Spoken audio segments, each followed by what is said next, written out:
All right, now we're going to open this up to questions and answers. Please be free to, feel free to answer, ask whatever questions you've got, either to one of the gentlemen here, Greg or Dave. And in fact, I want to thank Dave.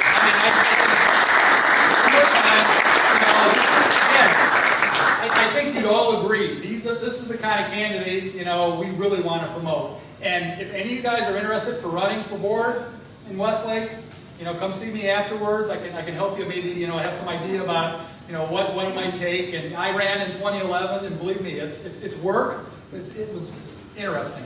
I think Holly won't let me run again. So, anyway, any questions, Russ?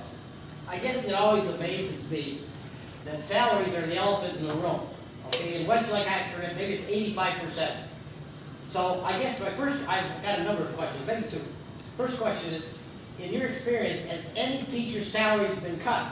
Because when I see in the private sector, if a company's not making it, they cut the salaries.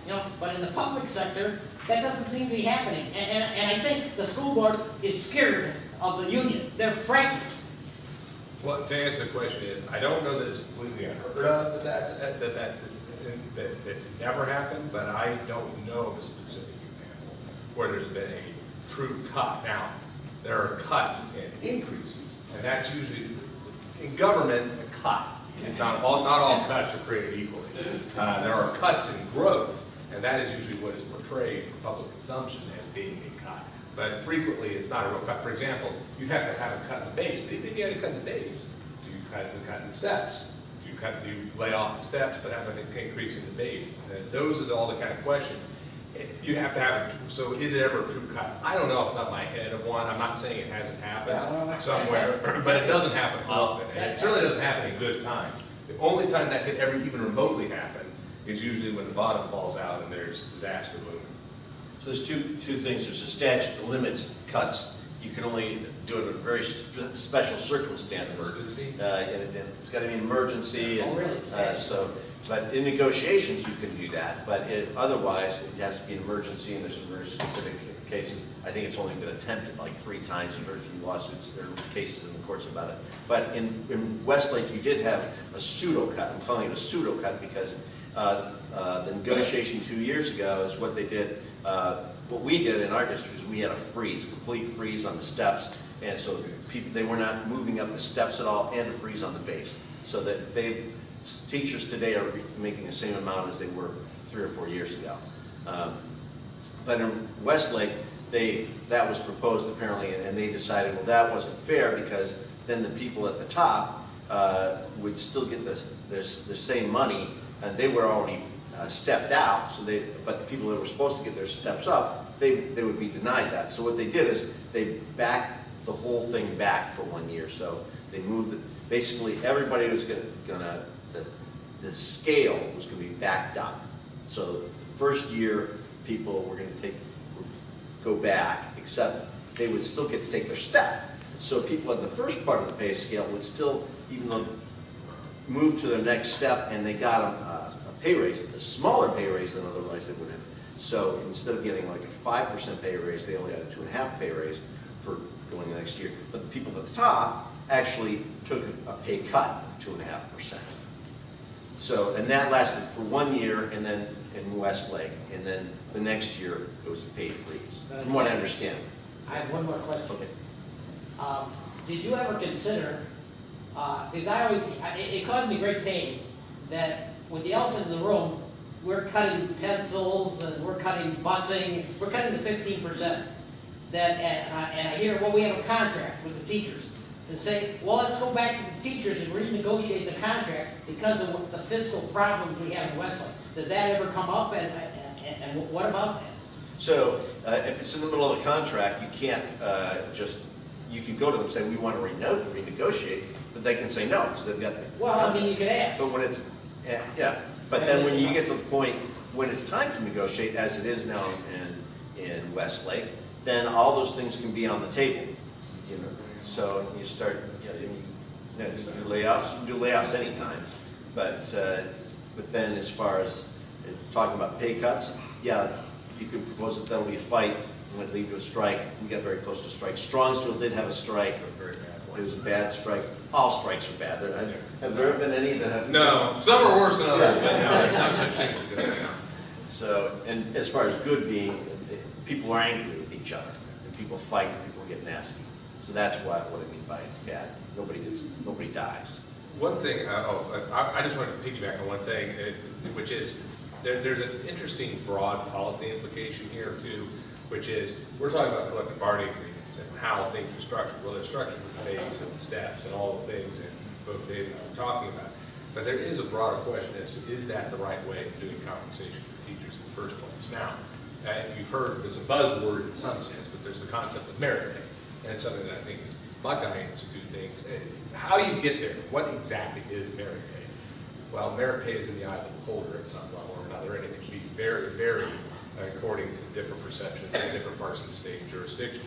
But one of the problems that I've always had with most CBAs, I assume yours is probably like this too, is you have the first CBA defined. Oh, so sorry, collective bargaining agreement.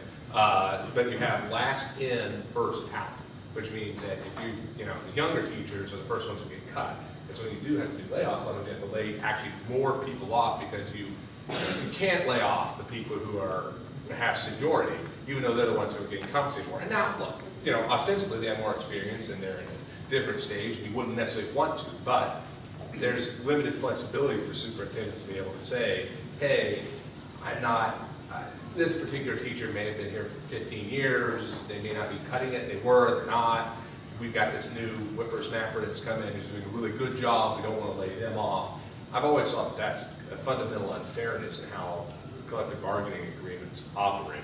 So there's a question about can you develop a whole new system? That's a state thing, there is movement in this direction at the state level, but it's going to take time. Now that may not ultimately save money because in theory you could end up paying certain teachers who are really, really good. You might pay them more than you would pay under a collective bargaining agreement because if they're really kicking tail and doing anything you want. But that's what we really need to discuss and address because right now it's a one-size-fits-all. Let me step in, because I think, and we'll get to the questions.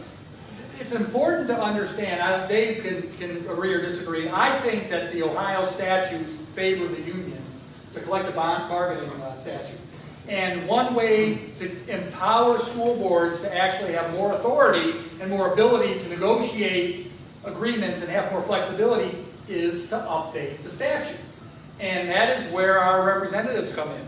So this isn't just a matter of dealing with the school boards, this is a matter of state laws that need to be changed that I think empower the boards to have more flexibility. Would you agree with that, Dave? Yeah, well, and the state has 3 years ago, there was the 5, but they did pass a statute that is still there that is required more merit evaluation of our teachers, and that is now supposed to be taken into account when you do layoffs. And how that's all going to play out is still in the process. But I think you had your hand up first. Dave, going back to the unions, maybe the question and answer is, should we even have public unions? And if we do, should they have the right to strike? I'm going way back to the 60s. I can remember like the gumshoes and the shingle pickers, they would call in blue flu, and the teachers, a week before school started, they'd all go on strike, and it seemed like they gained momentum and power. And now statutorily now, do they have the right to strike? Yes, they have the right to strike. It's interesting, with the year before, the contract was running out, we were in the middle of negotiations, the teachers all cleaned out their desks. They had never done it before. Cleaned out their desks, pulled everything off the walls, de-decorated their rooms, and then they said, well, the board made us do this.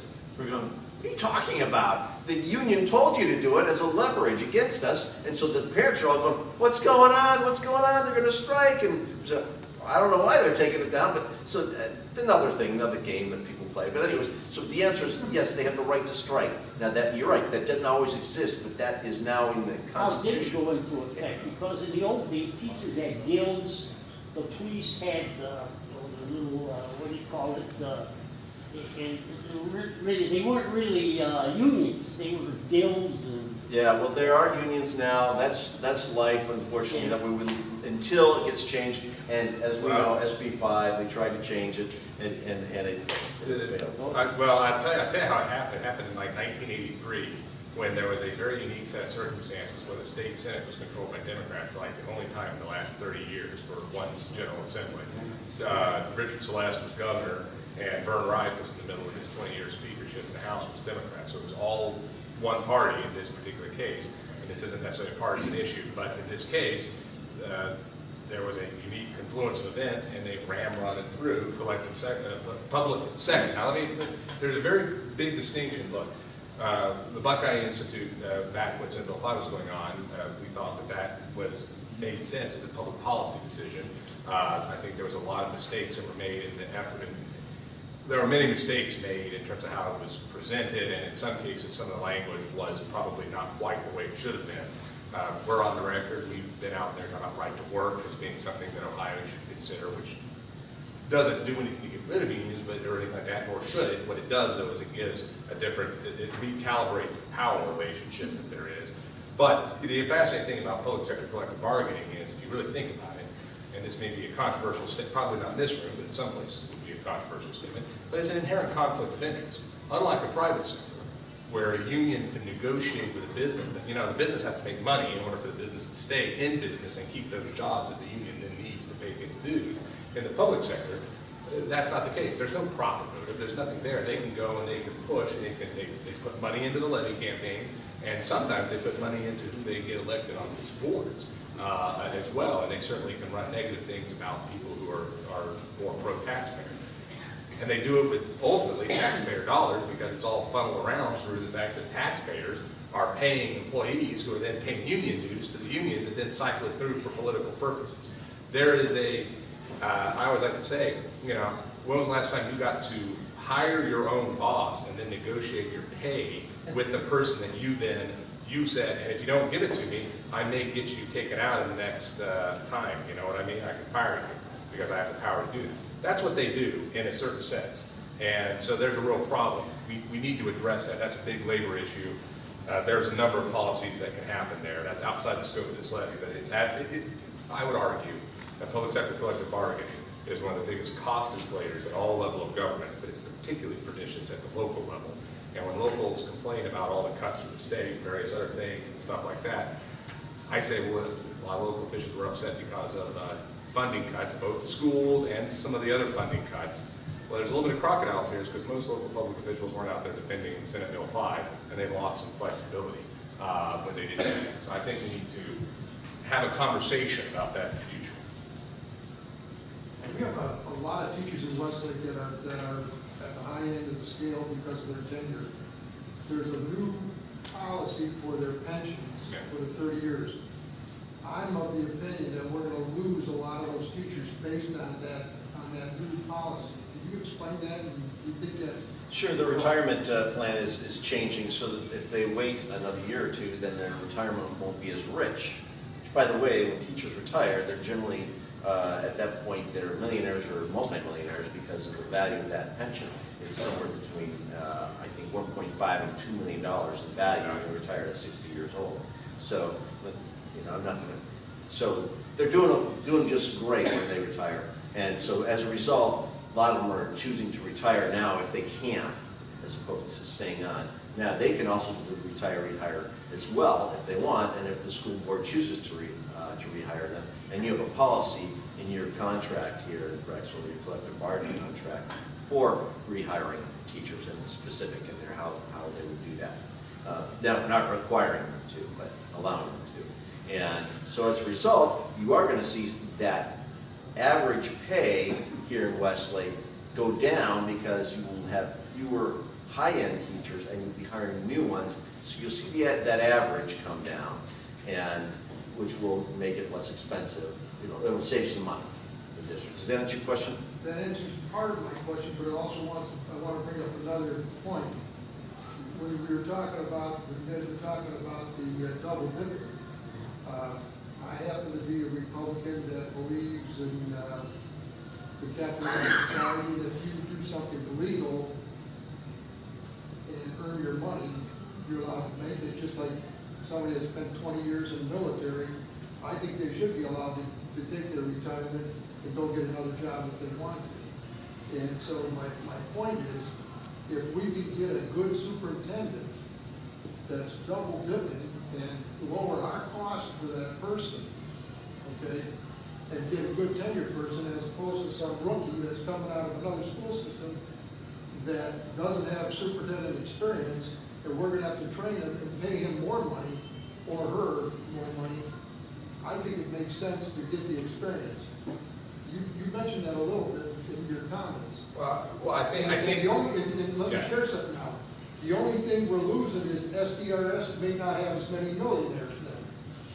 Well, I think that the big problem is that this is an issue where there is the benefit is very acute and the cost is very diffuse. And what I mean by that is, it actually, if it's done, and depending on the salary, I mean, it depends on what the new salary is that they're rehired at. Usually, like I said, as I indicated, it's going to be substantially lower, and then the pension essentially supplements that, and that's not coming out of the individual school district's pocket. But the problem, So it's not coming out of our pocket. well, in an interesting way, it is. It's not. It's diffuse because it's not coming out as much as it would if you were paying the full salary. In a roundabout way, it is because you're still paying for the pension. You're paying all into the pension, and you are potentially on the hook for the overall pension issue. And this is what I mean when I say there's a diffusion of cost. Is that when you aggregate this out across the entire state, and if you look at the situation as it historically was before they did some of the pension reforms, there were real funding issues. And as I indicated, STRS in particular was going to hose all the taxpayers with a higher contribution level. In 2010, STRS was going to say, instead of paying the 14%, I believe they were going to go to 15 or 16%. It was a proposal that they were putting out there, they were floating it, which meant that the school district would have paid another up to 2% of the salary of every employee into the pension. That was tax dollar. The reason they were doing that is because they weren't within their 30-year funding window. So what I'm saying is... Would they have to change the contract to do that? No, that's a statute issue. The amount of money that you pay in the pension is a statutory amount for every public employee in the state of Ohio. That's a statute issue. They were, although now I think they've tweaked it in such a way that the individual pension boards now have some level of... No, actually, they only have flexibility in benefits and certain things like that. I don't know.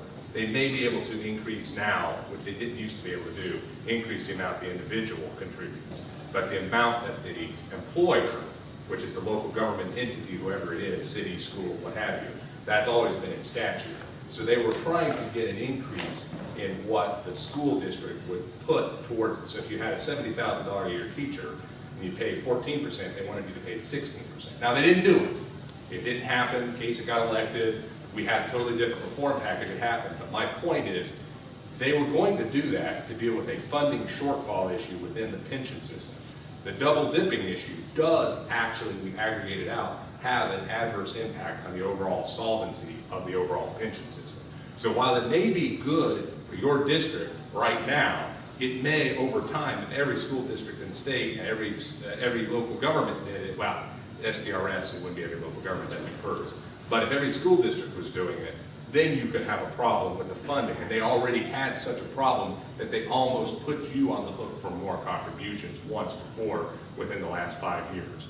So that's where the problem comes. And it wouldn't necessarily be this one case, this one superintendent. I'm not going to tell you that this is the thing that's going to be the straw that breaks the camel's back. But what I can say is that if everybody continues to do it over time, and then if you get another recession, and the pension systems don't get as much money in their investment returns coming back, then it could very well be a problem where they come back and they ask you, or actually they might not ask you, they might ask people in Columbus and they might hike it, and then you're just going to be paying for So it.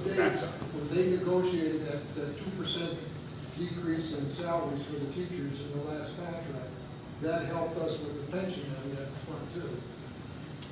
It may be my, to a small degree. Yeah. Because they would have been paying our lower salary. First of all, Dave and Bob, for running last time, I want to thank both of you for being courageous and going against the time. I know it's really tough to do, and, you mentioned the fact that You know, these folks are great at, you know, changing the definition of the meaning of words. And so you get attacked for things that you never said or never, you know, implied. It talks specifically about the question about the pensions. Before the reform, and I'm watching, you know, I haven't looked at it in a while, but before the reform, and Nan Bakery said this is going to address it. I'm not so sure, because the state teachers fund isn't solvent. I don't As think the it's still last time I solvent looked at yet. it. Huh? I don't think it's solvent yet. I don't even know. I don't think it is. I don't think it's actually. So the even number before. I don't is think it's $3,500 for yourself, for your children, for your grandchildren, if you have great-grandchildren. Each one of them are on the hook for $3,500 per. So you think you're knocking this up to the state? No, you're on the hook for that money as an Ohio State taxpayer. Okay, that's the way it works, because it's statutory. The other thing I wanted to say, I do have some questions. I mean, you talked about, you know, appealing to the state to get the money back from Brecksville. I say your time would be better spent trying to eliminate double dipping, because it doesn't occur in the private sector. Yes, it changes, it stays the local, you know, it does save the local district because they're, you know, refiguring at the local level, but again, it's being kicked up to the state. But, you know, that would be a better thing, I think, to spend your time in, as opposed to getting $2 million back a year. But I did want to, you know, ask you about how you changed the negotiating team, because in Westlake, and it may have changed, I don't know, I haven't looked at it a couple of years. You got the superintendent, you got 2 or 3 principals. These people are in the schools every day, like you said, they're all former teachers, they're in the schools every day. So what do they care if the burden's on the taxpayer? And in Westlake, they set up all these codes, none of which they follow if it goes against them. But if it's something that they want to hide behind, they do. Like in Westlake, they say, I think it's in the code, that the negotiations have to be behind closed doors. So, you know, how did you get that done in Brecksville?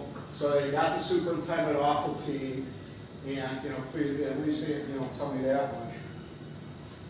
Sure, well, you know, the first time around, I was pretty much the sole survivor on that board, you know, I was alone, and there was one other guy that was a little more sensitive to fiscal issues.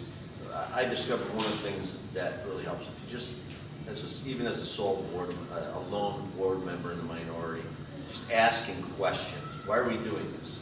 Shouldn't we do this? What about this? It causes the conversation to change.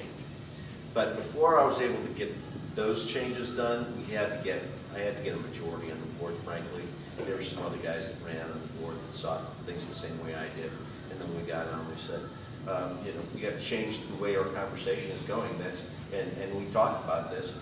It wasn't in any way vindictive towards or distrustful towards our superintendent, who we did trust, or towards anybody else on that team. But we recognized that in order to engender trust from the public, we needed to make that change. We ended up changing the law firm then, because I think that was not because the prior law firm, well, maybe frankly it was because the prior law firm was charging us about double per hour what the new law firm was going to charge us. So, you know, and then of course we were then accused of running up the cost of our lawyers because our negotiations lasted longer. But we had a much less expensive lawyer, and who also was more willing to say no. And so, let's see, have I answered your question? Yeah, no, definitely, you got to change the board essentially. Yeah. Okay. Or persuade the current board to do things differently. Go and meet with your board. You know, all the time I was on the board, outside of the time when we were in direct negotiation, you know how many phone calls I got? Almost none. Nobody ever called me and says, Dave, you know, I think you guys ought to do something differently. You know how many people showed up in the board meeting outside that from the general public? 1 or 2 or 0. And so I think you said you go all the time. But some of these people, if you just call them on the phone and say, hey, can I sit down and have coffee with you and talk to you about some things? I think they'll do it.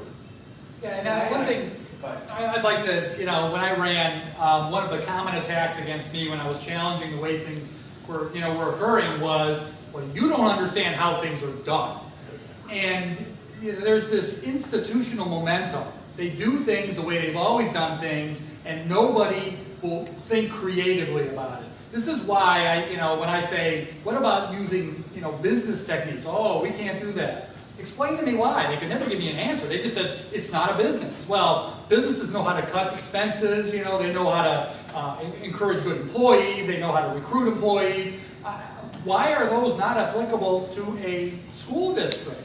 And what you really want, if you want a good board, is put in people who are not going to get stuck in the old way of doing things, who are going to think new.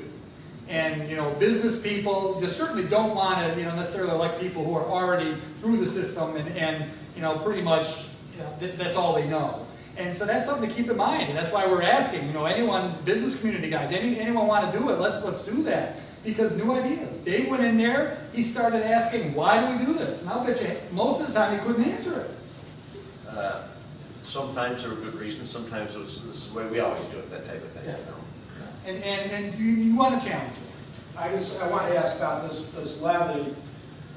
When they were discussing the $84 million tax, the building levy, the question came up, why the buildings in such disrepair? Essentially, they raided all of the improvement and maintenance funds and put them into the operating expenses to increase salaries and benefits. I mean, there's no other way you can interpret, what the responses were to those questions. So I asked, we're doing this levy, are we going to put in a reserve for maintenance?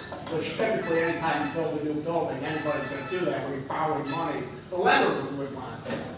So when I look at this permanent improvement levy, it seems to me there's a couple of things in there that allows them to be fungible with the cash in. So it's not necessarily directed because it says it'll go to technology that will enhance learning. Doesn't talk that is not permanent improvement of the school building. So I'm wondering, what line item on the budget should I be looking for? It doesn't look like we have any permanent improvement dollars right now coming into the district. Do either of you know what that's called or what that is referred to? Well, probably when they do the budget, it depends. When you look at the technology, that's a pretty broad, generalized statement in terms of what they're going to spend it on. But once they start getting the money flowing through, because of the way the levies, it's fungible to the extent that they're going to stop spending their general revenues, and then they'll shift the money that they've been spending on anything technology or anything other, whatever minimal amount of maintenance. I said they must be doing some minimal maintenance on an annual basis. So whatever they've been doing on that, they probably will shift over to things that have led to the improvement dollars. I think what you probably want to look at, if you want to look at the individual, there should be somewhere in the budget, what is your building overall maintenance? And I assume maybe by building, I don't know if you guys probably have by building. I'm looking on the revenue side though. I'm asking on the revenue side, as I look at general property, tangible personal property, unrestricted grants and aid. I don't see anything that says. Oh, which document are you looking at? It's just the budget and forecast. Oh, yeah. Those are all standard across the state. Yeah, those are standard across the state. What probably would be better to ask for would be what is the proposed budget specific to your capital that the district does? Because I don't think they, look at it right here, because they should have, is it in this packet here? Where's it? Oh, I just want to make sure I'm looking. Do you have a 5-year one? Well, he's looking for that. Let me mention, when we looked at our permanent improvements, the capital expenses, we had an architectural firm come in and do a study all 6 of our buildings and say, you need to do this here, and this here, and this here. And based on that, they said, you need $21 million to fix all this. And right now, we've got a board that looks at things pretty carefully. We've got several businessmen that are used to looking at budgets and proposals and critiquing them. And you've got a businessman on your board too, I saw. Anyways, so we said, wait a minute, this roofing is always over predicted. That's going to cost more than it actually does. What about all this, all these different things they wanted to do? They wanted to build a new gymnasium in each of the schools. Do we really need that? No, let's prioritize a little bit, figure out something. Ask for the information on which they based that they thought they needed for the 1 million. Was it just 1 mil? I think it's going to raise $1.5 million. 1.3. 1.3. So ask where they came up with that. Just call the board president and say, can I see the documents where you concluded that that was what, you know, what you needed. And they should have something. I can't imagine they just pulled the number out of the air and said, we think we need $1 million a year. I think they. Yeah, it's probably in your capital, it would probably fall on this, to the capital outlay for a chunk of that, so anything they're doing with buildings. That's capital outlays. He was asking where, what the line I'm item asking is on the for revenue revenues. side. That would all fall down. There's You're a not gonna separate- get, you're not gonna get that on five, because that's Five-year gonna be. forecast is the Yeah. operating Last question, forecast. Yeah. double dipping, okay, you said you blended on the Democrats. How long have we had? Well, no, the collective How long have we bargaining, had yeah. Republicans in there, you know, they've had a chance to say, to change it. Obviously, public officials are on the same train, so they have an inherent conflict there. So. There have been some Buckey's bills done introduced. anything to, you know, try to move this forward? Well, we've definitely talked about it, we've done some of the op-eds on occasion, we did it recently, again, the recent piece was in Youngstown. So we do have some conversations here and there about it. I'll put it this way, I don't envision that there's any appetite for it right now. And you know, it's one of those things where, the entire pension question, we did spend a good chunk of 2011, 2012 talking an awful lot about pensions, because that's what pension reform was a very hot topic at the State House. And what you find when you work in Columbus is it's good to strike while the iron is hot. And if the iron isn't hot, it's good to still bring it up, and we don't completely take it off the table, but you also can bang your head in the wall for a while. So we still bring it up and we raise the issue. And I will say, usually every General Assembly, although I don't think there's one yet that's been introduced, usually somebody will introduce a bill that would prohibit it. That would basically say, no, the pension gets frozen when you're rehired, so you don't get the pension and you pick it back up when you do it. Or there are various ways in which you can do that. So there have been bills introduced, they never go anywhere. I think that there's just not, I mean, is it the conflict of interest? I don't know that maybe there's an element of that, but I don't think there's a lot. I mean, primarily, I don't think there's a big outrage. I don't think there's a big outrage, and I think that's Nobody understands. because nobody gets it. And the problem also is that they've done a pension reform that is improved. It may not. You're never going to solve the public pension problem and then really solve it. You can ameliorate it, but as long as you have a defined benefit pension system that's open-ended and has guaranteed benefits, as opposed to a defined contribution system, as long as you have that kind of system, taxpayers are going to always be inherently on the hook at some level, depending on the myriad of factors. Revenues go down, recession, bad investments, what have you. The long-term solution to all of that is probably a defined contribution system, which is a fundamental rehaul of the entire pension system, which goes beyond schools. I mean, that's all the public sector. We've certainly I've testified to that effect multiple times. I think that's the long-term absolute solution to that. The other thing is, I guess in a nutshell, I'd say that you have to change the entire pension system eventually to really get at that. Once you've done something like that, you change the calculus in terms of what is a double dip and what is the kind of point of doing it. You may not totally get rid of it, but it's not the same as where you get 65 cents, probably over 70% of your salary on a permanent basis when you retire. So it's a pretty good system. The disappointing thing about this issue too is that it is, not only is it complicated, but because of that diffusion of cost, it can be a benefit to the local school district under a certain set of circumstances. And if you're that school board, and you're going to hire, everybody likes this guy, he's been doing a good job, or lady, or whoever it is.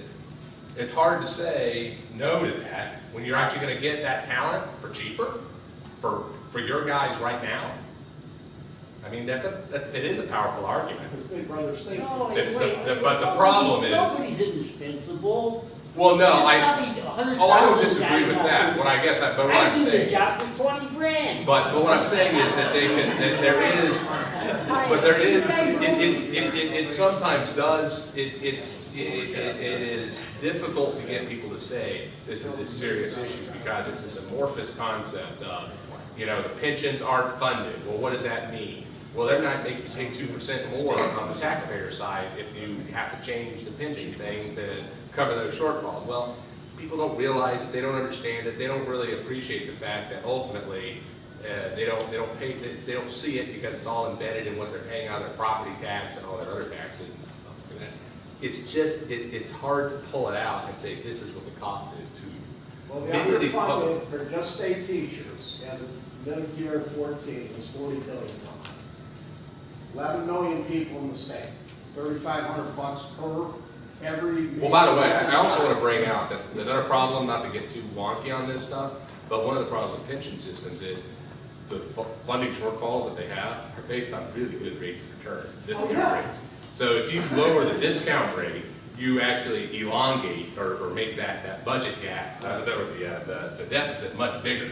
And in point of fact, it's probably, I mean, I think we're still over 8% or some discount rate. A lot of people think it should be at the bond rate around 5%.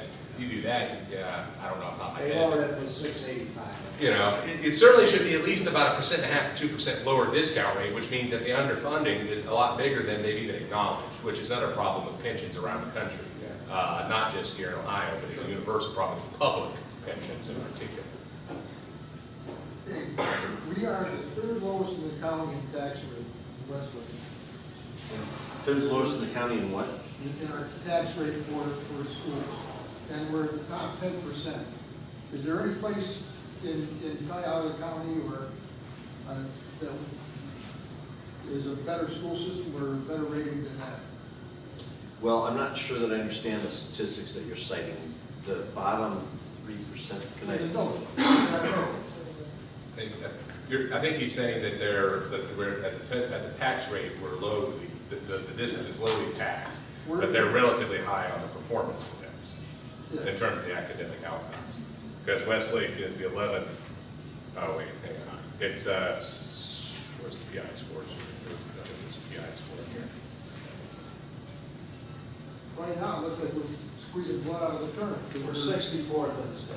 Okay, there you go, 106, West Side, yeah. So you're basically a B letter grade and stuff. Well, but you also, if you look, you also have other districts that, in terms of your overall.